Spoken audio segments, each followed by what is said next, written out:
Hey everyone, I'm Ann. Welcome to the Let's Get Naked podcast, where we dive deep into vulnerability. In this space, we'll explore what triggers us, uncover the patterns holding us back, and discover how to take charge of our own growth. If you're ready to dig in, be vulnerable, and face the tough stuff, then buckle up. It's time to get naked. At what point did we decide fitting in was more important than being real? You were not built to be a watered-down version of somebody else.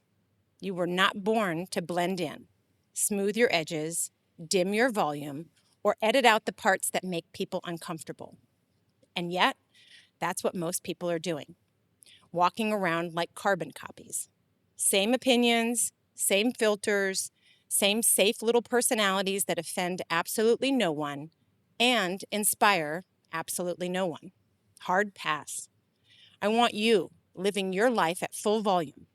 Not curated, not polished, not pre-approved. Full volume includes the messy parts, the awkward laugh, the weird obsessions, the strong opinions, the niche humor, the stuff you love that other people don't get. And let's redefine something. Weird? Weird is a compliment. Weird means original. Weird means unrepeatable. Weird means you didn't outsource your identity to the crowd. We are not meant to all try to be the same person. That's fear dressed up as fitting in, and it's exhausting trying to perform a personality that isn't yours. You've heard the phrase, dance like no one's watching, but here's what that really means. It means stop choreographing your life around invisible critics. It means stop rehearsing your words so you don't ruffle feathers. It means move your body, speak your truth, create your art, build your business, love your people like you're not being graded. Because the second you stop performing for approval, you start living. And here's the part most people miss. When you fully lean into who you are, the real you, not the socially acceptable edit, you give other people permission to do the same. When you speak your truth, someone listening thinks, oh, I'm allowed to say that too. When you're brave and awkward and you do the hard thing publicly, someone watching thinks, if she can survive that, maybe I can too. That's leadership. Not perfection, not polish, example. You want to change your circle, your family, your kids, your culture? Well, you go first. Be the one who dances in the kitchen. Be the one who laughs too loud. Be the one who says the thing everyone else is thinking. Be the one who owns their quirks without apologizing for them. Authenticity is contagious. And the second you stop shrinking to make other people comfortable, you create space for them to expand. So today, turn the volume up on your voice, on your truth, on your weird. Because the world does not need another copy. It needs the full, unfiltered, slightly feral, wildly specific version of you. Let's get into it. Today, I'm stripping it all off with Jaron Lyle. Welcome to the show, Jaron. I appreciate you coming and joining us. This is the most awesomest, most superest thing ever. I love it. Jaron has some great energy. We were chatting before we started recording, and I'm really excited for our conversation today. Yeah, this is like the greatest. This is like the coolest thing ever. I love that. Yeah. Do you feel like an out-of-body experience right now a little bit? I feel very surreal. I love that. Yeah, it's like, I can't believe this is happening. Yeah. I can't believe like I'm the person that people are going to watch or that you're asking or talking to, that I was invited. Isn't that wild? It is. It's so fucking cool. I love it. It's so fucking, like, I want to like not in like a prideful way, but it's like, it's like, I can't believe this is happening. You should. It's actually really, really amazing to be able to do that and to be able to come and be willing to speak openly and vulnerably about all of the different parts of life that are messy. I know that that's kind of something that you lean into with your socials, and which is setting the example for other people to be able to lead with your authentic self and not feel like you have to kind of curate or make it palatable for other people. It's like, no, this is who you are, you know. And by doing that, I do think that leads by example. So that's kind of like what crafted the opening rant for me. So thank you for coming and for being willing to be vulnerable. Yes. So tell me a little bit about you and where you started, where you were born, and what your family of origin was, and then we'll just kind of dive into what that looks like. Yeah. So first, I want to say, like the reading that you just did, when you were talking about authenticity, I just heard a quote recently of this guy, and he said, He said someone came up to him and said, "Embarrassment is an untapped emotion. So go out there and dance." Yeah. There's some actor or whatever. So it's like, okay, let's get embarrassed. Yeah. Okay. And then I want to say this because I felt like I wanted to say this at the very while you're reading. Uh, like I feel like people always tell at the end who they were or what they've gone through, right? And we kind of build up to that. So I just want to let people know, like 14 months ago, I had blood all over the bathroom floor. I had just lost the love of my life. I was unemployed. I had just got out of jail, and I couldn't stop putting a needle in my arm. So now Here we are. now 14 months so now later. you know, and so if you're like, that guy no, has never had anything. Well, Yeah. 14 months ago, Right. this is what was happening. Yeah. So yeah. I love So it. now let's get into it. All right, let's get into it. Well, and also, I don't think anyone looks at someone with as many tattoos as you have, Yeah. and like, nah, he hasn't seen some shit. Like, no, you've seen some shit. I'm guessing. Yeah, or they'll be like, that fucker.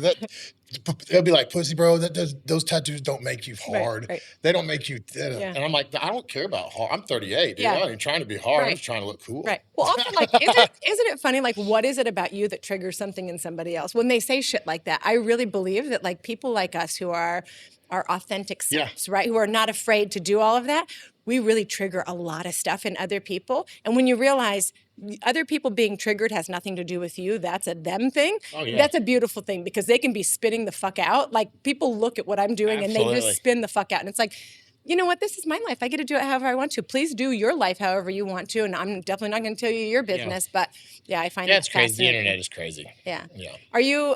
So I know that you're into the socials quite a bit. Yes. Do you get into the comment piece of that? That's a big question for me. Most of the time I stay out of the comments. Yeah. I don't DM people. Yeah. But I have a couple posts that every once in a while I get into the comments because when people comment negatively, I fire back. And I'll tell them like, you're a piece, you're worthless, you're pathetic. Right. I try to be very, very careful right now Yeah. because I do have some affiliations and sponsorships. Yeah. And so I'm learning that you can't, unfortunately, people are babies. So they want to say something and then you say something to them and then they go and post it to your people that are sponsoring you, which is just mind blowing. Well, to me. right. Just like, Tell me what it is inside of you that makes you feel like you want to respond to stuff like that. That's very curious inducing for me. I guess I just find it hilarious that somebody, okay, this is going to sound, I guess I find it hilarious that a lesser person wants to feel the need so much in order to validate them that they have to insult somebody that on paper or on some sort of dynamic is better than them. Because better people don't insult lesser people. Like, nobody's going to make fun of me for a person that's pushing social media and doing stuff is never going to be like, oh, this is the dumbest thing ever. Right. Right. Except for, I'm not going to say their names. I don't want to give them credit. No, don't do that. Except for like some people that literally their social media is to mock people, which I hate those social media pages. You know, it's interesting because everybody gets to do whatever they want on social media, which is the beautiful part of it. And also, if it's not your vibe, change the channel. You know? Keep scrolling. Yeah, absolutely. Like, bro, if this isn't for you, next. I don't understand people that, like, I've never one time in anything that I've ever seen felt so compelled to spend time making a negative comment about someone. And so I can't relate to that. And also, I come from this place of, thank God for Casey, who's my right-hand gal. She handles all of that stuff for me so that I don't have to, because I don't want to live in the comments. I don't want people to you know, if you're not in the arena fighting and battling, your opinion, I'm sorry, like that's not, I'm not interested in your criticism. You know what I mean? Like I appreciate people like having the conversations and starting to get curious about things that we say. But if you're coming from a place of like, oh, you're, you know, whatever, that's middle school behavior. And I'm an actual human adult, not a human child. I have found in my last several years that most people on this planet are human children, no matter what the age is. That's true. And once you see that, you can't unsee that, you know? So it's like, if you think back to what was the behavior that was happening in middle school, and is it still happening in your friend group? Oh, it's still happening. Yeah, it's the same happening thing. everywhere. Well, when you're talking about the embarrassment component of it, that's it. Think back to middle school, right? You did something stupid. You tripped. A girl didn't like you the way you liked her. Like, whatever it was, you got embarrassed. And then you tried to like put the bravado on top of that, right?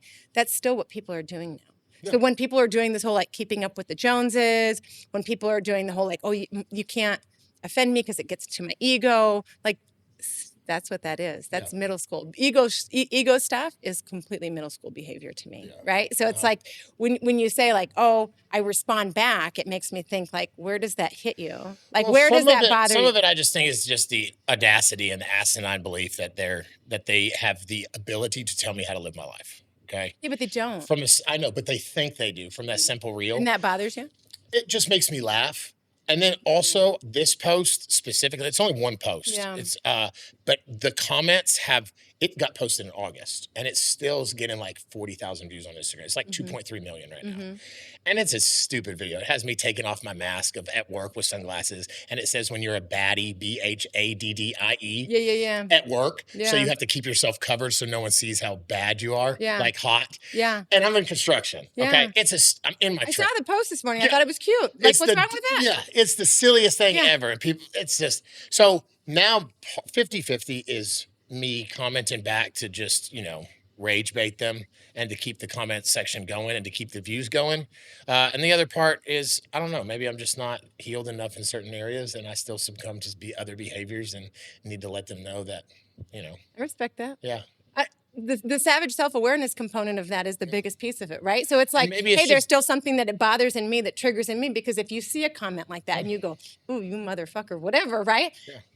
Right? There's work It there. also is another thing for me to like continue to validate myself, to put like the more foundation I build, then I keep having to prove people. So if I fire back at them and I'm like, do you see me? Do you see how successful I am? And like I Compensate? yes, for my success, then it continues to let me know, like, I got to keep going. I got to prove this person wrong. Yeah. Like, I tell people in the comments, I said, just so you know, the greatest moment of your life is going to be this conversation right now. In a year from now, you're going to tell your friends how you had a conversation with Jaron Lyle on one of his posts and you were in the comment section and he actually said this to you. And that's going to be the greatest moment of your life. So you're welcome. Yeah. It's funny to me. I spent a lot of time doing the feeling like I needed to prove myself to people. And when I got to the place where it was like, I don't need to do that, it's a level of freedom that's like really savage. Yeah. Yeah. Like really, really savage.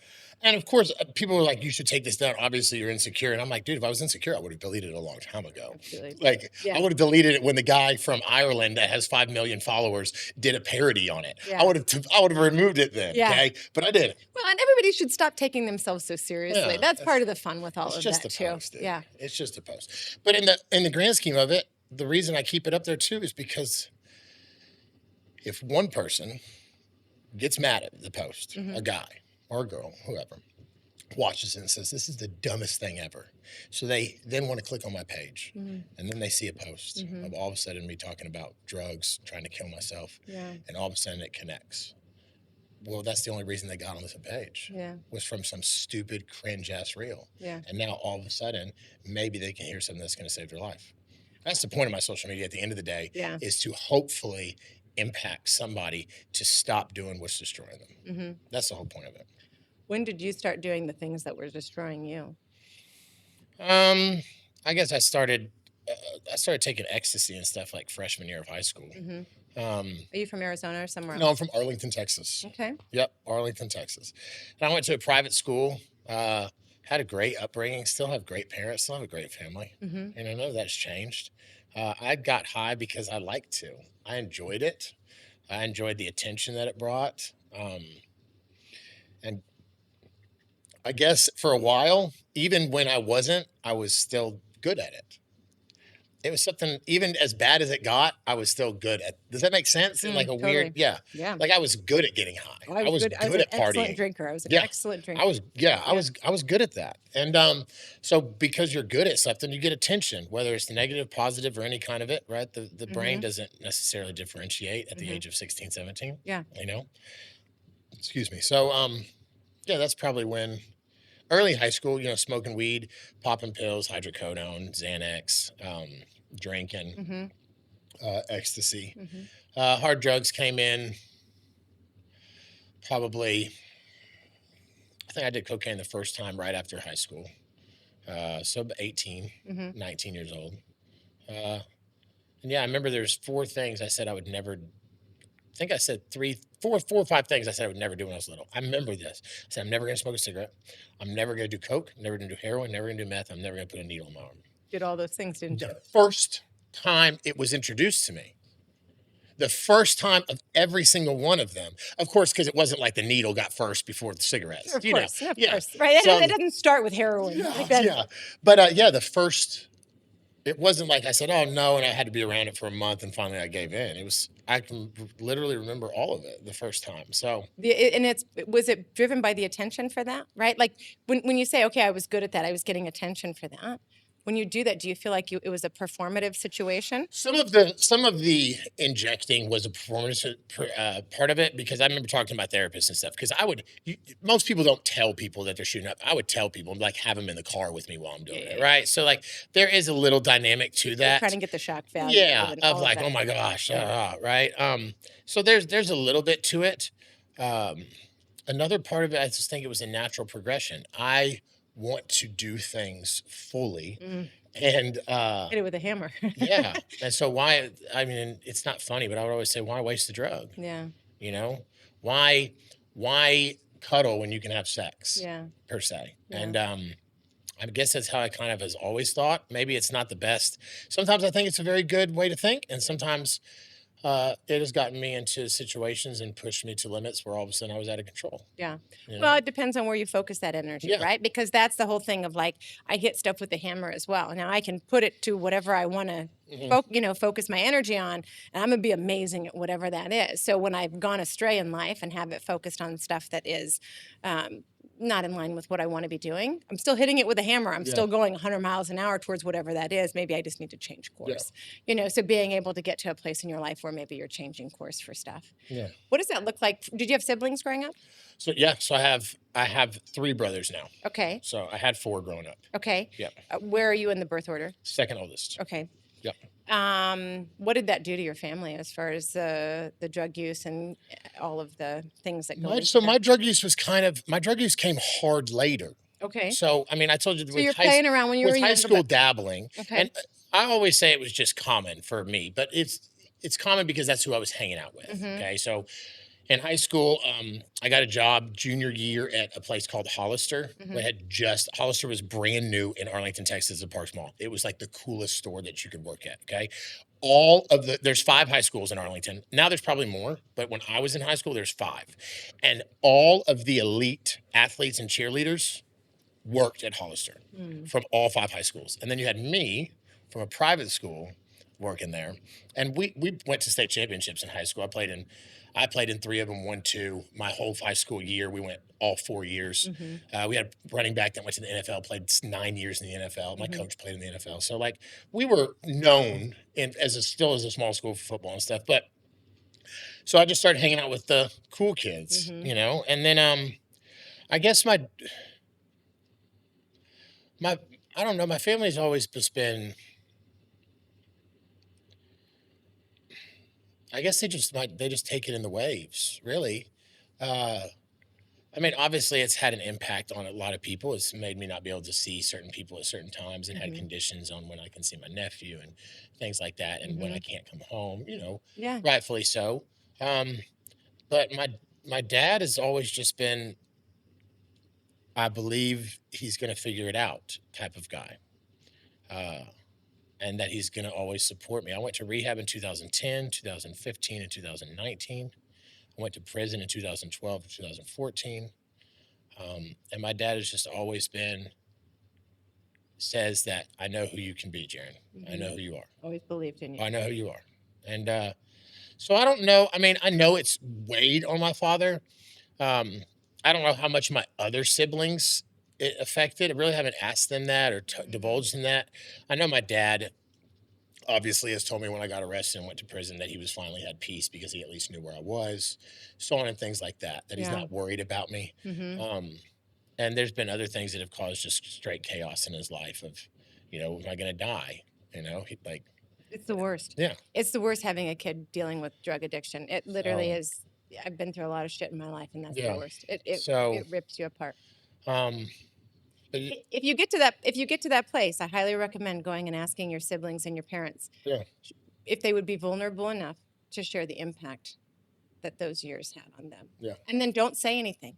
Uh-huh. Just sit and listen. Yeah. And hold space for them. Uh-huh. Because the amount of healing that brings will blow your doors off. And I don't Yeah. even know where you are with your family and all of that, Yeah. but I've watched as that's happened in my family, not only from children with addiction, my own addiction, stuff with my parents, and just not even understanding what my everything, what being Anne took away from my siblings, because I was the middle of 5, right?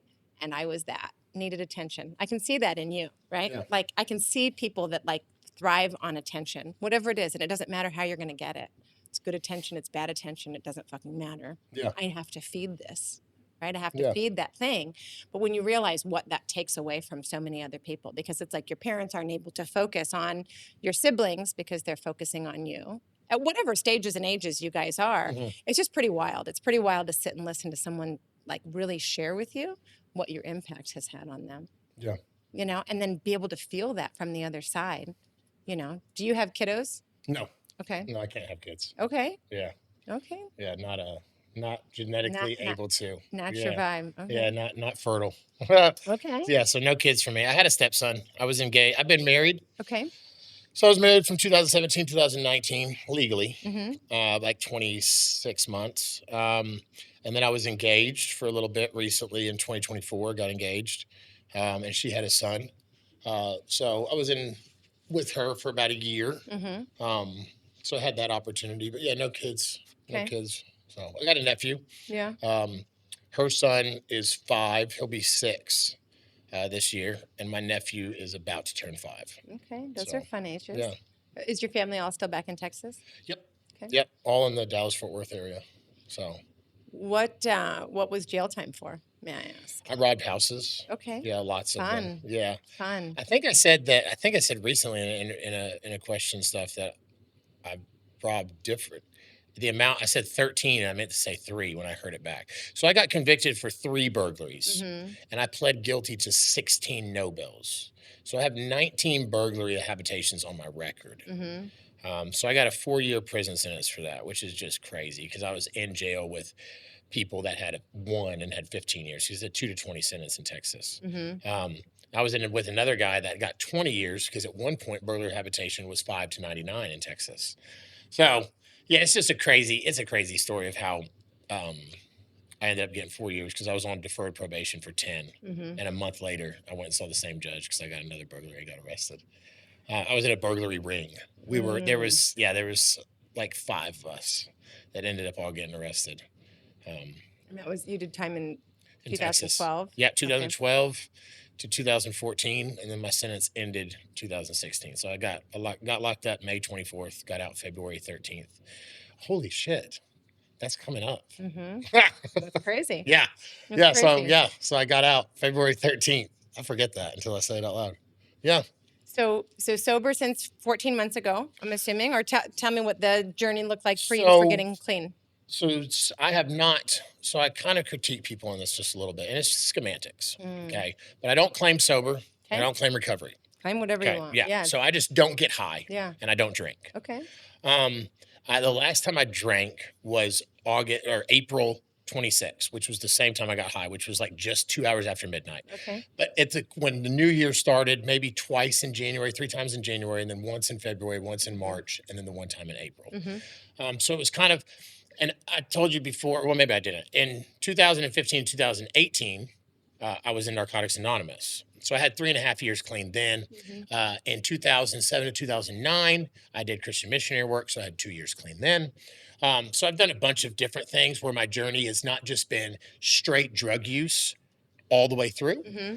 It's been, when it hits, it goes really, really hard, really, really fast. And then I'd pull back and then go forward, pull back, go forward, go to rehab, pull back. I'd gotten lucky where I hadn't gotten arrested after prison up until 2022. So I made it 8 years without being arrested. And I got arrested in 2022 in Montana, Labor Day weekend. And then a month later, I got arrested again in Montana. And both those charges ended up getting dismissed or / dropped to a lesser thing after a copious amount of money and following the rules of an ankle monitor and stuff. And then I got arrested again December 11th, 2024. That's kind of when it all started shifting. Um, and so I get arrested, I get out of jail. And so I moved back with my parents from Delaware, and I'm living with them. And one of the main things that happened to it, so I mentioned that I lost my fiance, and we weren't speaking really at all, like at all. And she had reached out one time and messaged me and about something. And I remember seeing it and just thinking to myself, I've already failed her. I'm never, ever going to not be there for her if she ever calls again. And that's one of the things that's changed my. It's I talk about it too. She's not in my life. Neither her or her son. They support me in how they support me, but our lives are separate. Okay, but the encounter that I had with her is something that will radically change my life for the rest of my life. I'll never be the same person. It sucks that it had to do with her leaving, that I had to lose her in order to change, in order to say, I'm never going to feel this again, and I'm never going to disappoint someone again like this. It sucks. It's horrible, but that's just how it happened. What do you do when you say I'm never going to do this again? Share with me the evidence of what you're doing to make sure that you never do that again. Because what I find fascinating is in life when people say stuff like that, and this isn't to bust your balls at all, just so you understand. It's okay, then what are you doing about that? Because like I talk to people who say, I don't want to pass this shit down to my kids, right? I had a horrible childhood. I don't want to pass this down to my kids. Show me the evidence. Show me the evidence of what you're doing. Or my priority is my relationship. I had someone on a couple of days ago. My priority is my relationship. Show me the evidence where you have date nights on your calendar, or you're putting energy and effort into your relationship. So when you say, I'm never going to do that again, what's the evidence? What are you doing in your life, right? What is Jaron doing in his life that makes it so that you're changing either your mindset or your behaviors or your whatever that looks like so that you don't repeat that same pattern? Because I believe that life is these patterns. And until you complete the cycle of those by learning and changing, and once you do that, then you put that behind you and you're on to the next lesson, which is exciting. I don't want to just keep doing the same pattern. And when people talk about beating their heads against a brick wall and it's like, why do I keep attracting these same type of people? Or why do I keep this? Or why do I keep that? It's like, you have to change the pattern. So what's the evidence that you're doing that makes it so that you're never going to do that again? Well, a lot of the times I would never stop drinking. So I don't drink anymore. I don't do anything. Okay. I literally do nothing. I go to work, I go to the gym, and I drive 14 hours a week. 1 hour to work, 1 hour back, and I work 70 hours a week. Okay. Then when I have off, I do this. Okay. Or I make TikToks. If I don't have something of an engagement, I don't take off of work. A lot of people say that you can't just indulge, you can't go into full for something. And I say, fuck you. Yes, you can. I reduce my circle to anybody and everybody that takes my peace away. So I don't go out. I don't go out to eat. I go to Chipotle every once in a while, and I'll go to Jersey Mike's. Other than that, I order all my stuff off of Amazon. Like, I'm a hermit. So you just stay away from anything that's going to potentially trigger For the most part, yeah, but because I also don't like going out there. I love my peaceful life now. So I've cultivated a garden of peace in my life that I'm extremely diligent to. Essentially, like, just imagine that you have a garden in your backyard. And so you go out there every day and you till it and you farm it and you water it and you plant the seeds and you pat the dirt and the soil and you take care of all the soil and turn the misters on it. And it's a whole big thing. You have to be 100% devoted to that garden to bear fruit. And I'm in the garden planting season. Okay. My fruit is not continued to be fully grown yet. It is not continued to, it's not continued. It's not sprouted per se yet. So I'm just continuing. That's all I do. So I don't drink. I don't hang out with people that drink. I don't go around drinking. Another thing that's different is I changed my whole thought process. I changed once an addict, always an addict. I don't claim addiction. I don't claim sobriety. I don't claim recovery. I just claim me. Yep, I don't claim that I am now potty trained. I don't shit my pants and I don't tell you, hey, 10 years ago I had diarrhea. What, you know what I mean? I'm potty trained. I haven't wet the bed since I was 6. Right. So it's a whole new identity for me. And that really, really helped me. The other thing I do is I talk about it all the time. On social media all the time. And that holds me to, I love that mantle. It's not an overbearing of like, I got a lot of people are relying on me. It's like, I owe it to them. Mm. I owe it to them and I owe it to me yesterday to keep doing this. Mhm. Um, so that's just some of the stuff of it. Uh, I can't really fully explain it. And I know that that's usually the question that people say of how is this different than the last time? Mhm. And the only thing I would just say is you just have to watch. Right. Um, you just have to watch. Like I know it. Maybe I can't articulate it as much, but it's just different. The And mind. I live kind of 3 days at a time Mhm. now. So I live off the evidence of 2 days in the past to make sure that I can do what I did today, make it work. So if I have evidence of 2 days, then that's not luck. That's a pattern of proven success. Mhm. So if I do exactly what I did the last 2 days, I'm guaranteed to have the same results, and that's not get high and not get drunk. Mhm. And it might sound boring, but I just keep doing that. And every once in a while, I'll mix something else in, and I just let the universe handle it. Yeah. Energy is everything, and most of us are spending it like drunk gamblers at a Vegas blackjack table. My book is built around one simple but powerful tool: quantifying your energy so you know exactly where it's going and how to get more of it back. Think of it as a manual for your soul's fuel tank. If you're tired of running on empty, this book will show you how to fill back up and keep yourself in the game long enough to actually win. Get your copy of the Life Hack Playbook on Amazon or on the podcast website, letsgetnakedpodcast.com.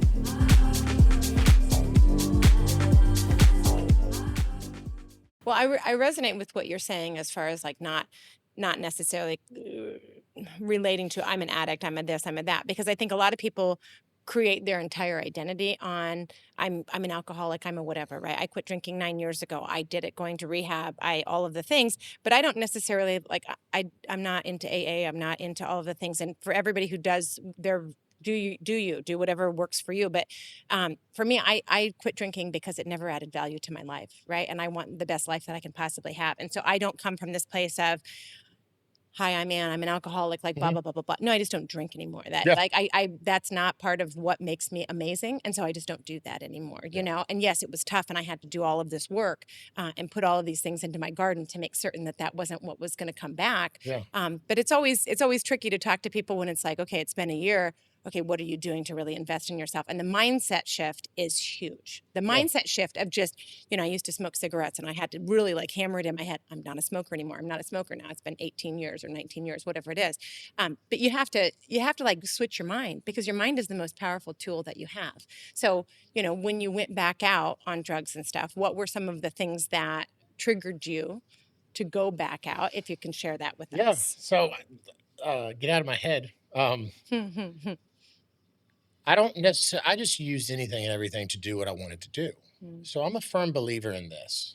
Um, I take full accountability for it.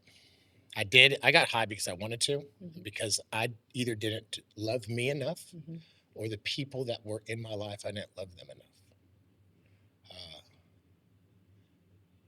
and I traded them with the belief of that they'll stay with me. I'll be able to juggle both or they'll never find out. And it wasn't necessarily of me going back out, it was me coming back in.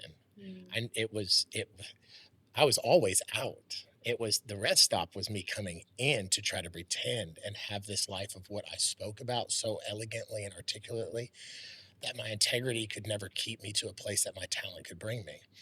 And I've said this before, is that I could make somebody fall in love with me very, very quickly.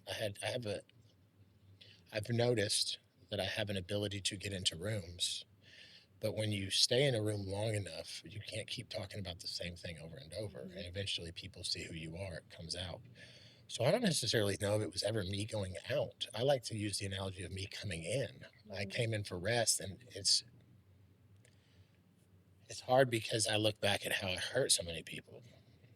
I made them believe in me. I sold them a lie that I had yet to even understand how to buy. I couldn't live it. And they believed in me and they cheered for me. I just wrote a poem. I just wrote a poem that I just spoke on it. And it said that people, they believed in me and they clapped for me until they didn't. Mhm.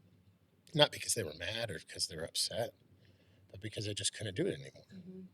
They Ran had out of gas. they had to separate themselves. Mhm. I'll tell you how I do it and what's different this time. Uh, the universe made a deal with me March 27th at 11:43 a.m. in Jacksboro, Texas. So to me, people say it's, oh, you're self-manifesting and you're speaking into existence, and it's not. I'm just walking down the road that's already been built. But the universe told me, Jaron, as long as you don't get high or drink, I'm going to do everything for you. That's all you got to do. So when you ask me how do I do it, I traded. I traded the universe, drugs, and alcohol for the life that I've always wanted. This is something I've always wanted to do, and it's happening fast at a faster rate than I can even understand. And yet, when it's still going slow, but then when I look back at just this last 10 months of what I've done, I'm like, holy fuck. It's fast.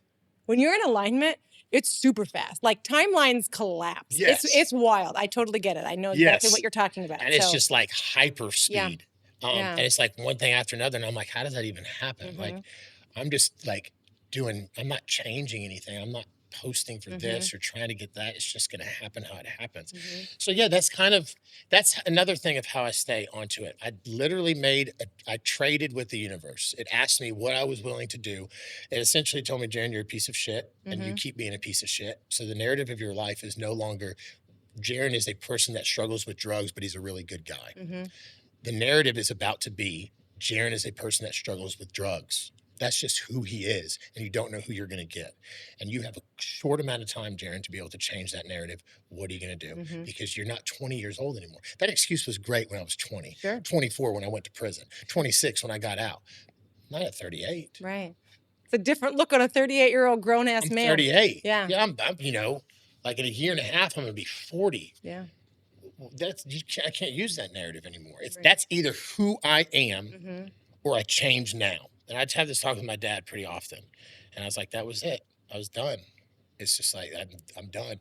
And another thing that keeps it so much is like,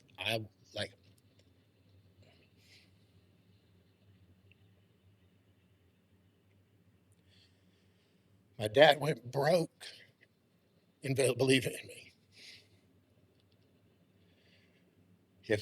If he had possessions emotionally and spiritually, he gave them away every time, and he lost every bet that he ever had on me. And he kept betting on me. And I made hundreds of people rich that bet on me to fail day in and day out. And I made my father bankrupt day in and day out. And I finally just realized, like, I'm going to make him rich. I love that. I'm tired of letting the people that bet on me to succeed lose. And I'm gonna make them rich. And not monetary, but just I get it. yeah. It's wild to me because when you say things like making other people, I know after all of the work that I've done that that's a mirror to you that's being held up by those people. And so when you talk about dating yourself before we started, recording and whatever, you, King, are the one that needs to understand that you're worth staying clean and sober for, because I feel you on the whole with your dad, right? Yeah. I have a daughter that struggles with drugs and alcohol, and we have been in the trenches with exactly what you're talking about. That love where he stays and he supports and he gives whatever and he believes in you, like to your bottom fucking core, believes in you. There's nothing like that, right? Yeah. And when you can take that and you can allow that mirror to I believe in me, right? I believe that I can do this. I believe that I can make myself proud and all of those other people proud. It's a whole different performance that you're putting on for certain.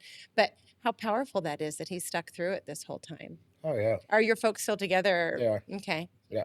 When you say your dad did that, was your mom over it a while ago, or what happened with that whole thing? My mom is always supportive and have always been there. So me and my mom growing up were really, really, really close. My dad was a pastor.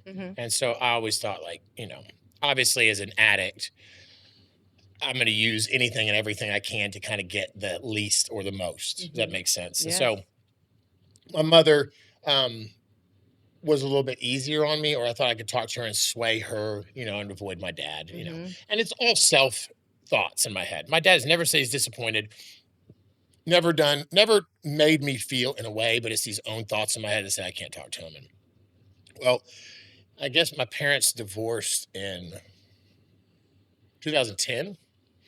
And so when that happened, I had just gone to rehab. I was like in the middle of my first rehab. And I remember I was at a meeting, and one of my little brothers called me, and he's like, "Hey, mom left."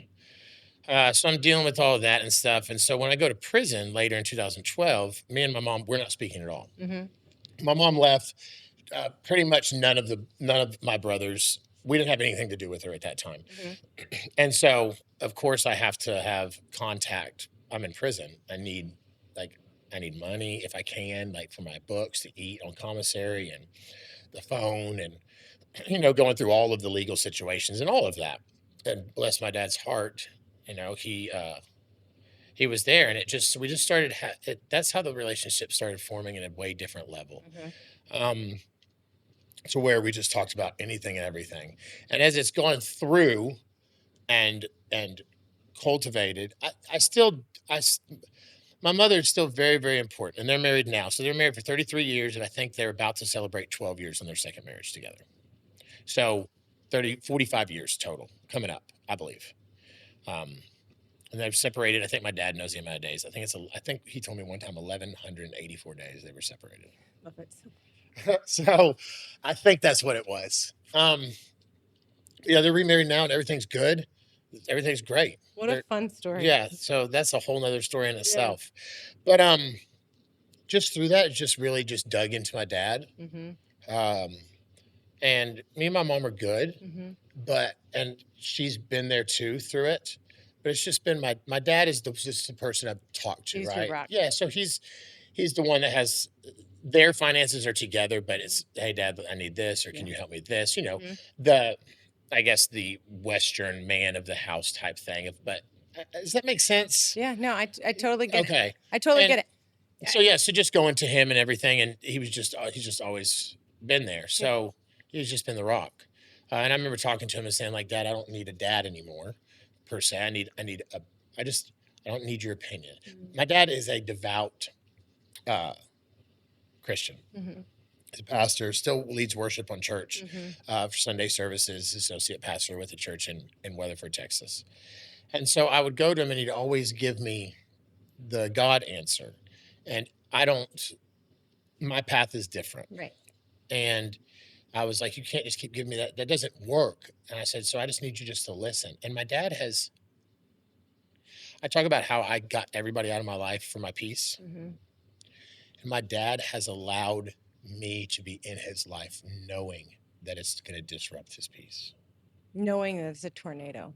Knowing that I'm going to say things that he's going to disagree with. And I've asked him to not respond certain ways. And he has honored that.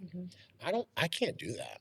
Oh, if people ask me to do that for them, like if somebody continues to come with me with a problem and and they say, look, I don't want your input. I just need to come talk to you about it. I'm going to tell them we need to part way. Like, I can't do this. I'm not going to have you just dump on me. And my dad has just never done that. Yeah. So yeah. But yeah, my dad, if God is real, my father's the closest thing to him incarnated in this world. He's just always been there. Always. How was your upbringing as it related to like emotional intelligence and how your dad modeled that? Is he somebody that's in tune with his emotions? Is he somebody that, a lot of people and you're a little bit younger than I am, but in our generations are rub dirt on it, don't be a pussy. No, he's always, I didn't get grounded or spanked. I had talks. They encouraged you to express your emotions in a healthy way instead of. I mean, we got spanked as little kids, and some of my other brothers will. I'm pro violence. Let me say that. I'm pro violence. I don't have children, but I'm pro violence, and I've said this all the time. I think that a punch in the stomach will handle some things, and people will start acting accordingly real quick. Then you just continue to put them in a corner. Okay, a slap in the face can all of a sudden get some act right in you. So I'm more towards that side. And but yeah, we had a great upbringing. We had the You're ability to jumping all talk. over the place, so I'm not I sure. know. Did you get your ass kicked when you were younger? I got my ass kicked when I was younger. We did not get our asses I kicked. understand what you're saying. I But we didn't. got spanked. I Some of get my it. I get brothers, it. some of my other siblings Yeah, got will their asses say, kicked. well, no, they'll just say that we got spanked. Yeah. And we didn't. We didn't. Yeah. It never, no. We did not get our asses beat. There I was got my no ass belt. whooped. No. Yeah. We had spankings. Yeah. They were light spankings. Mine was not light spankings. Mine was like, what is close by that I can whoop your ass with? You know, I don't ever remember my dad ever disciplining us out of anger. Ever. I've never heard my father cuss. My dad was a gentle giant like that too. He's like 6'5", Yeah. and just his way about him is so comforting that I just wouldn't want to disappoint him, right? I got arrested in high school for shoplifting one time, and when he came and picked me up at the police station, he didn't talk to me all the way home, and that was the worst punishment ever. It was like, yell at me, say something, be mad, but that whole gentle giant thing, you just don't want to disappoint him. Yeah. You know, you sound like you have a dad that you don't want to disappoint. I don't think I could disappoint him. Yeah. Well, it sounds like you've tried.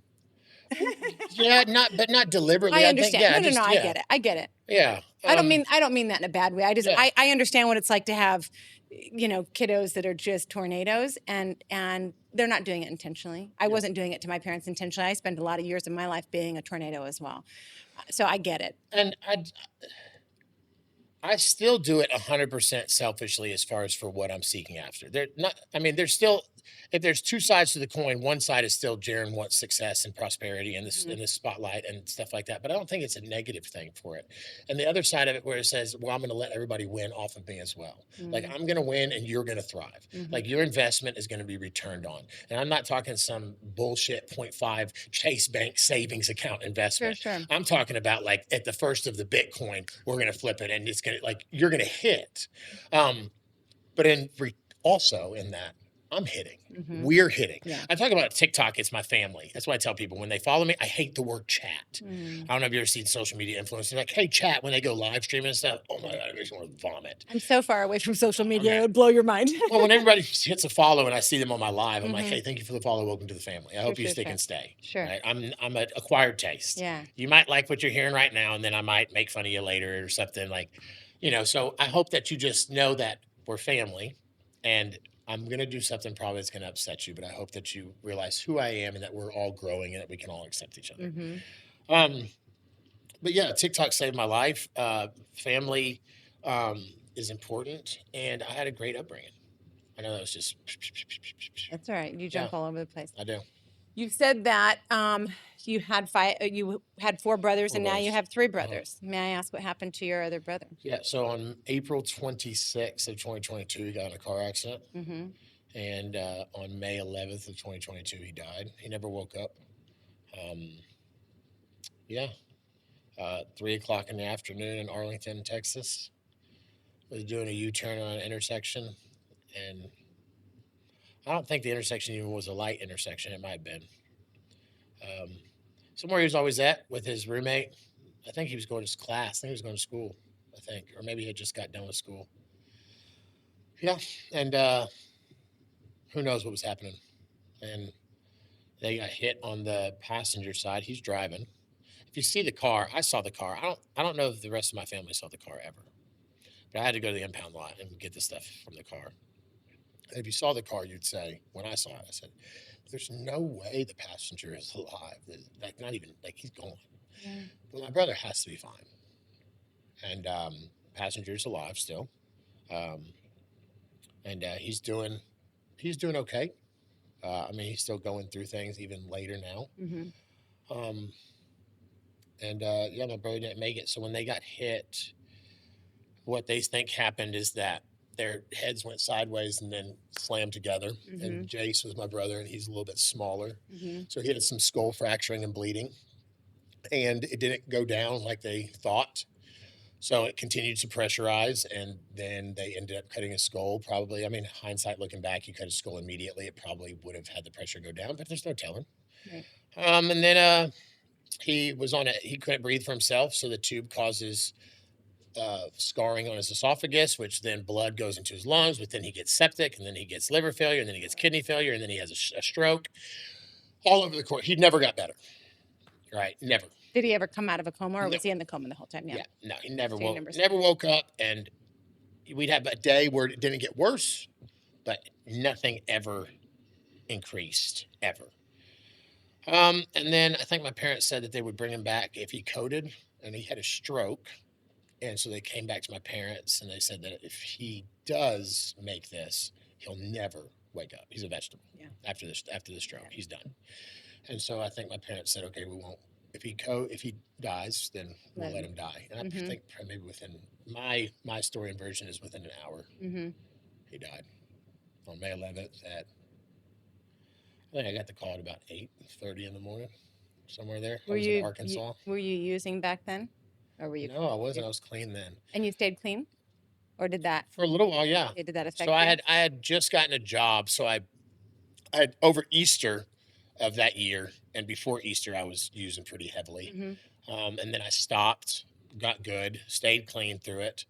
And then I don't think I started using again until August of 2022. So from April to August, I was good. I drank a little bit here and there, but for the most part, that's how my life kind of goes. I go into the gym, and then all of a sudden, maybe I'll go out one night, and then I won't go to the gym the next day, and then slowly it. You can feel it. Yeah, I see the warning signs now. That's the other thing too. Is like I'm so honest with myself. I know how it starts. Right. I know how it starts, and there's like, I'm pretty real with myself now of saying like, okay, Jaron, like, you need to get it. We need to get some stuff together. So what are your tips and tricks for, when you see yourself going down that path? Like, what are things that you look at that you go, okay? And while you think about that, let me give you an example. When I'm 100%, when I'm firing on all cylinders, when I'm in the flow, when I'm doing all the things, I have a whole list of stuff that I can look and I can say, I'm doing these things, right? It includes my fitness, it includes journaling, it includes meditation, right? It includes all the things. And then life happens, because it just does. And so then I look at it and I haven't written in my gratitude journal for a week or 2 weeks or whatever that looks like. So I have this list of 10 things maybe. What are your things that you say, okay, I'm doing these things, and when I see myself going sideways, I have to go, oh, am I doing these things? Or like, what is it that kind of brings you back when you feel yourself getting squirrely?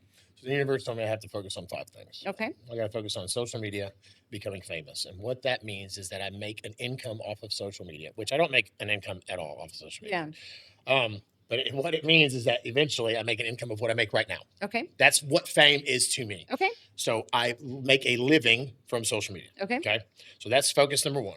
Focus number 2, this is in no particular order. Okay. Sure. Getting out of debt. So I tried to kill myself twice in 2024. And I did not plan on I thought I'd be in jail or dead in the rest of my life. Because I did 2 years, but I should have got a lot more. And I have a very big record. If I get arrested again, I'm going to be in jail for a long time. Yeah. Sure. And I just know me. I don't want to speak anything to existence, but I probably just wouldn't act right in jail. I'm older, maybe I would, maybe I wouldn't. I don't know. Yeah. So get out of my debt. I had a tremendous amount of debt coming into 2025 that I'm still working through. I'm about 60% done. Good for you. Congratulations. That's a big deal. Yeah.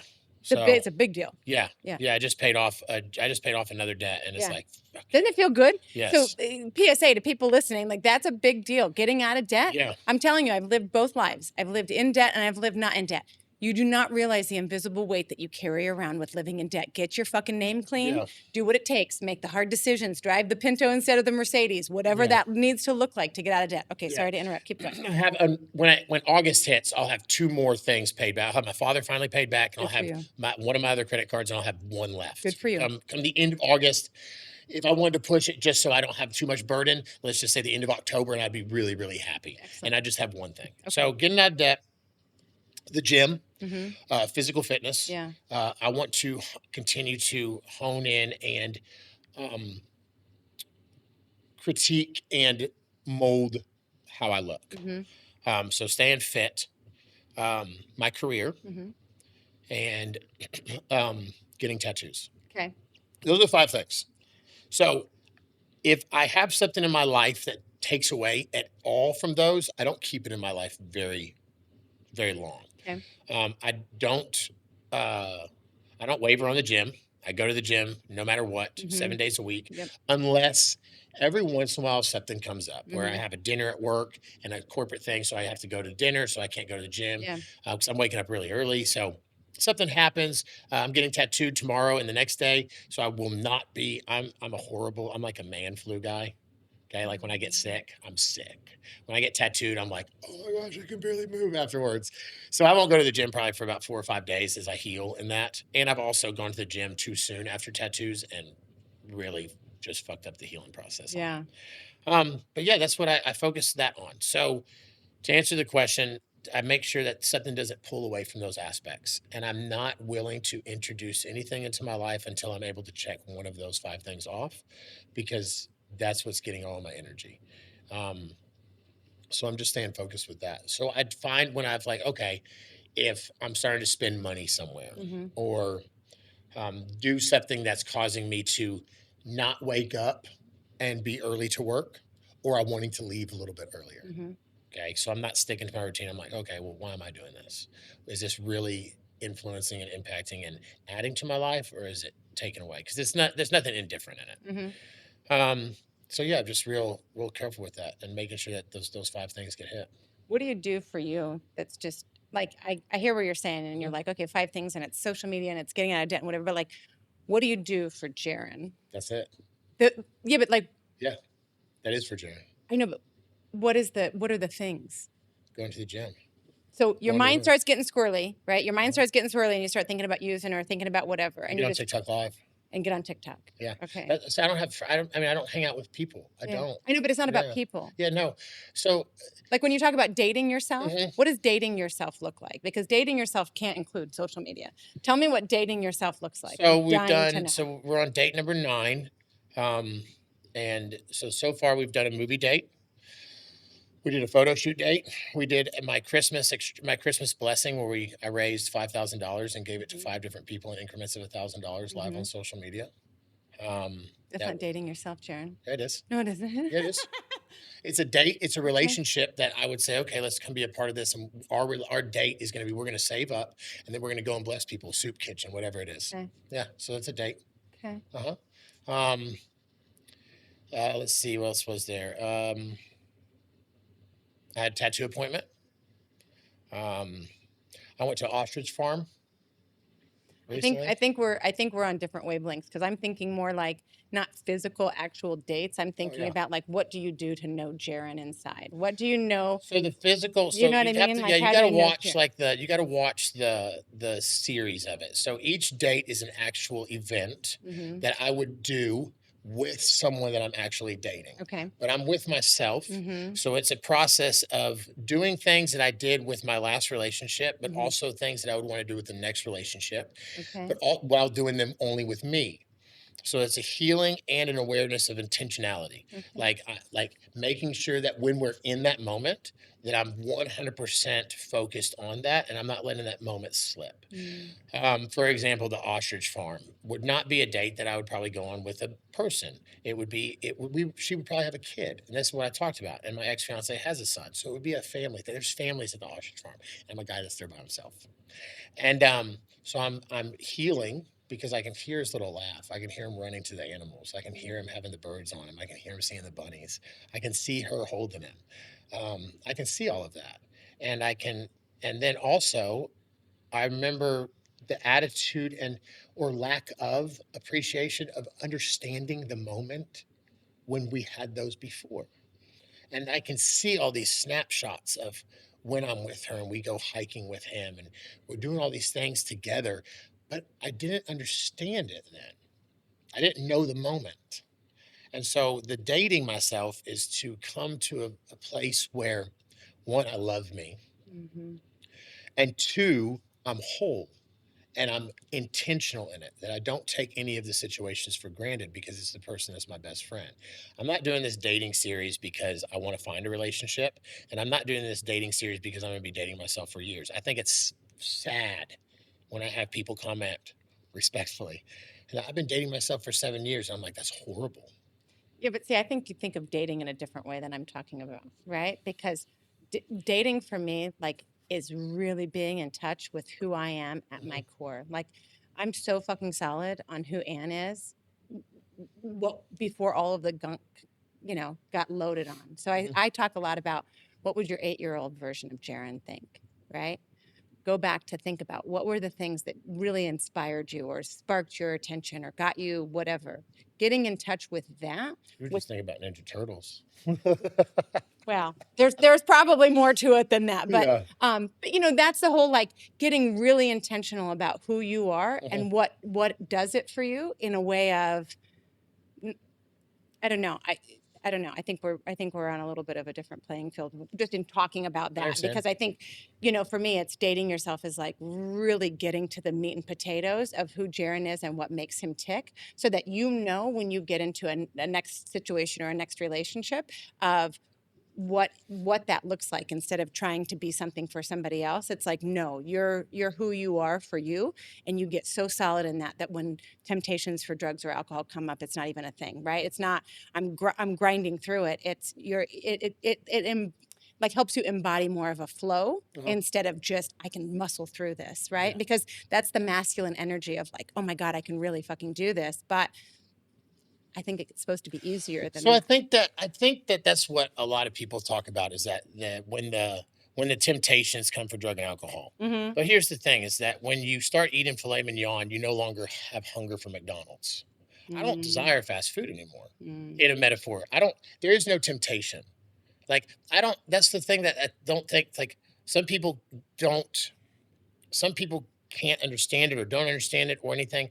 I don't. There is no, oh man, I want to go use. That's gone. It's gone. Good And I for you. can't explain it in any other way of just like, it's just not me. Yeah. I don't say like, man, things are really getting hard, I want to go use, because I know my thing is trial and error. I tried for 19 years, any and every way possible, and I lost everything every time.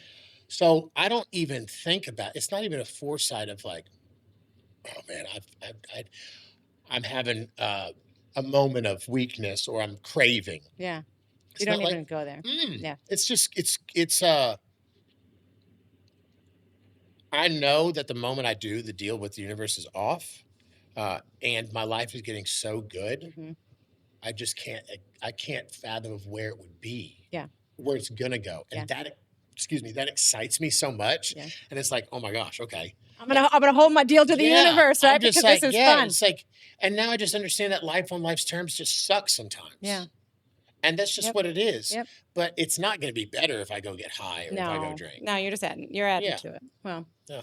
Jaron, thank you for coming today and Absolutely. spending time. This has been really lovely. The hour always just goes by so fast that I look up and I'm like, oh shit, Every time. I know. It's like, oh my God, what happened? oh my God, what happened? Okay, so that's our time for today. If something hit, stirred, or lit a fire under you and you've got thoughts, questions, or a story you're ready to share, slide into our DMs or email us at ladies@letsgetnakedpodcast.com.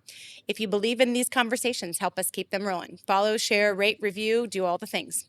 Catch you next time. That's a wrap.